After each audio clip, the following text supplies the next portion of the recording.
Hey there, if you consume a lot of plant-based milks like soy milk, almond milk, coconut milk, really interesting study presented Monday at Nutrition 2023, which is the annual meeting of the American Society for Nutrition, which compares those kinds of plant milks to traditional cow's milks. Let's talk about it. So they analyzed 233 different plant-based milks, and what they found was that if you look at the three key components in cow's milk, which is calcium, vitamin D, and protein, only 28 of those plant-based milks, or about 10%, had comparable levels for all three of those key ingredients.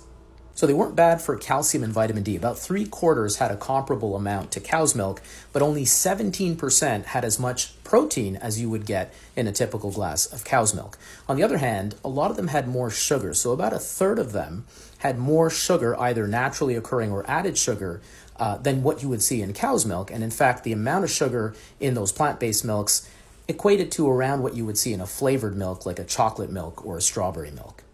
On the other hand, those plant-based milks compared favorably to cow's milk on a lot of other things. So they don't tend to have cholesterol. They have less saturated fat, so they kind of compare to skim milk or 1% milk in terms of their saturated fat. They have less calories. They tend to have fiber, which is a good thing. And they probably create less greenhouse gases in their production, so they're also good for planetary health.